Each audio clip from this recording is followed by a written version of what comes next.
Welcome to Elsewhere in the Universe for May 3rd, 2025. Deconstructing the Anti-Hero. Are bad guys really bad guys? Yeah. Welcome back. In the last edition of Elsewhere in the Universe, I set up a poll asking whether you liked the new format, if you preferred the one I started with, or if you wanted me to do something new altogether. Based on the results, I'm not sure which way to go. 50% of you decided that you prefer this new format, where I'll continue to do a deep dive into some random topic that has nothing to do with Pesto comics directly. Another 33% want me to do something different entirely.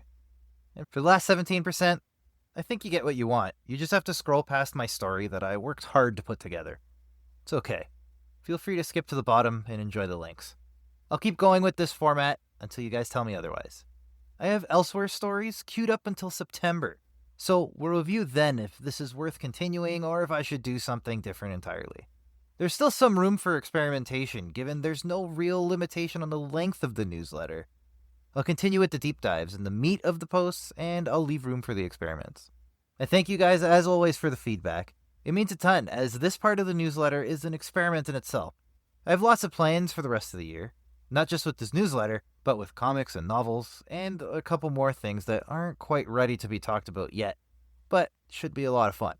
And a side note, I'll very likely tell paid subscribers what those are first, so if you'd like to be in the know, try a subscription with a generous free trial available on this Substack post. We'll get into this week's story in a minute, but before we do that, I'd like to push one thing on my end. Project updates. From Parts Unknown, number 4 is in pre-launch. I shared the news on Wednesday that the pre-launch for From Parts Unknown is live and collecting followers. It's still early days, so we have nearly the whole month before May 28th to get this pre-launch as high as possible. My hope is to get to the triple digits before we launch. We're about a quarter of the way there. If you haven't yet, help us reach this goal by clicking the Notify button on Kickstarter. It's free to do, and even if you don't intend to back the campaign, it helps us with the algorithm and gets it in front of people who may want to back this campaign. Thanks as always. Let's get into it. Main story. Antiheroes in the golden age of television. If I was writing a book about this topic, I'd be looking at the films of the 70s and the rebellious nature of the auteurs behind them. However, we only have so much time in this short newsletter, so I'm deciding to start in an era that I actually grew up in, the golden age of television. In a lot of cases, it's hard to pinpoint a specific starting point of when an era of art begins. You usually have to pick a few pieces that exemplify a subtle shift, which as a whole creates a movement. With the golden age of television, and more specifically the anti-heroes of television, there is one seminal piece that kicked this whole thing off, The Sopranos. HBO was already known for their high-quality content, but The Sopranos was something different entirely. Getting to see the life of a gangster, warts and all, without the glitz and glamour that you would get in a typical Scorsese movie, had us appreciating Tony Soprano in a whole new way.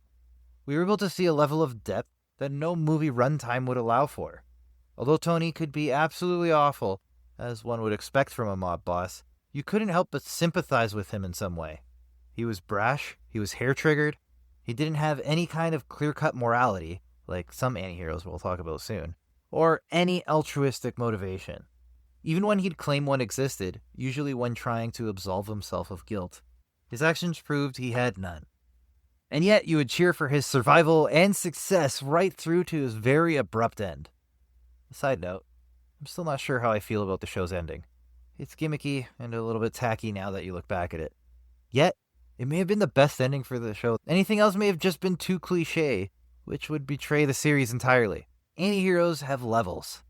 HBO set the bar for what television could be. AMC, more than any other studio, took their ball and ran with it in 2 series in particular, Mad Men and Breaking Bad. There's only 3 reasons to pair these shows together. 1, they both aired on AMC. 2, they came out around the same time. And 3, they both have anti-heroes as their main characters, but the style of the anti-hero are entirely different in each. Mad Men might be the best pilot episode of a television show that I've seen. What begins as an interesting look into the life of a Manhattan ad executive proves to be an alter ego of a man who has a wife and kids dutifully waiting for him at home in the suburbs. It's an ending that subtly hits you like a truck.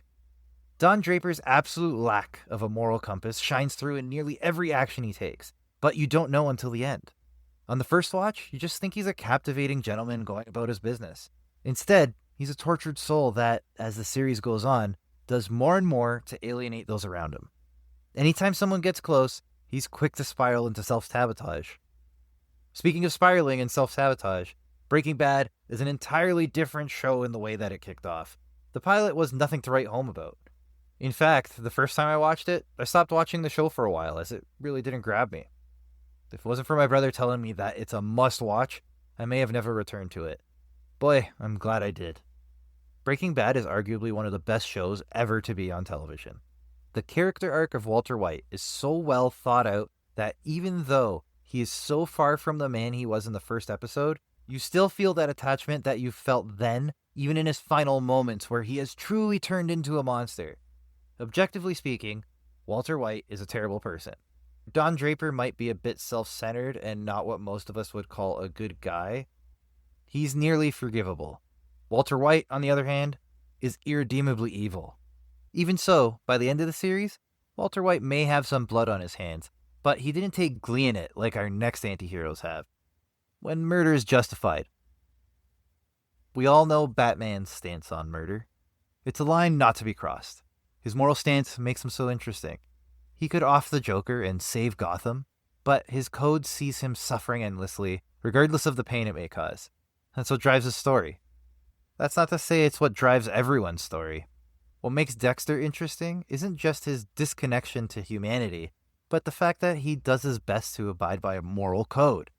As twisted as those morals might be, he only kills those who deserve it, those who have evaded the justice system, but not Dexter. The ultimate revenge fantasy. That, of course, goes off the rails time and time again, but his desire to be a good person, even though he believes himself to be a monster, is what makes it so compelling. Sometimes it's not so much a moral code as a wanting to do the right thing by someone you love, even if you don't know them at all. In You, Joe Goldberg demonstrates this as he does his best to keep his various obsessions safe. He thinks everything he does, right up until the moment that their relationship inevitably ends in kidnapping and death, is for their best interest. He never wants to kill, he just finds himself doing it, constantly. Even when he finds love, he finds himself chafing against it and finding a new obsession. This allows him to justify even more horrible deeds, even though he has earned his prize. As much as he tries to convince himself he's not a simple murderer, both of these killers have their own motives, their own reasons, but they're arguably evil people. You has tried to reconcile this, where Dexter has continued to lean fully into the fantasy where the anti-hero is beyond reproach. When we're talking about television specifically, all these anti-heroes have one commonality. Charisma covers the crime. In every single one of these shows, the leads were expertly cast. From James Gandolfini to John Hamm, Bryan Cranston to Michael C. Hall to Penn Badgley. Every actor is charismatic in their own way. They all give you a sense that they're the type of person you want to spend your time with, or maybe even be them yourself, even though you know dark secrets. For both Dexter and You, that charisma extends to the source material as well. Dexter and Joe Goldberg have a sardonic wit and a view of the world that makes you empathize with them like no other. It's an advantage over the other series that you know exactly what they're thinking via voiceover, which should be even more terrifying and yet do to them even more. Is there a lesson here?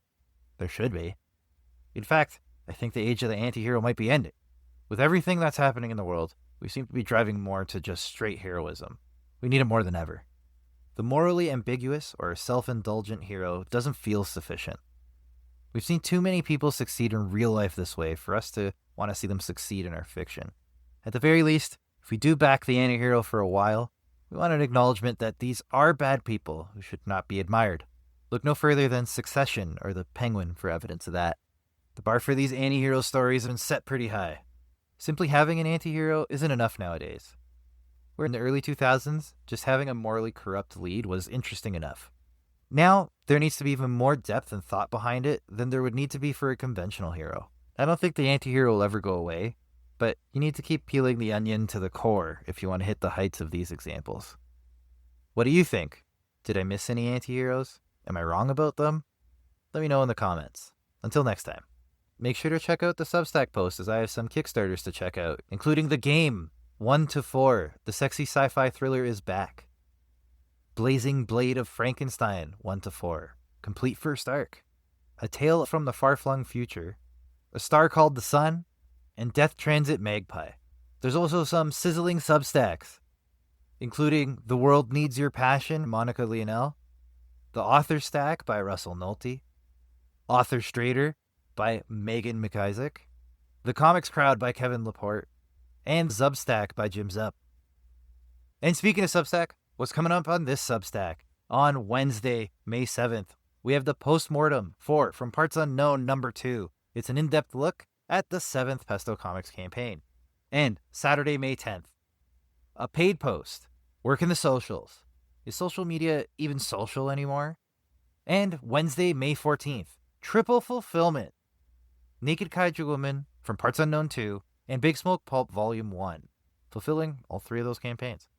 And Saturday, May 17th, we return to Elsewhere in the Universe with The New Comic Journalism. Wizard Magazine is long gone. And that's it for this Saturday. No epilogue for this one like we do on Wednesdays, so be sure to join me on Wednesday and we'll talk some more. Have a great weekend. Talk to you soon.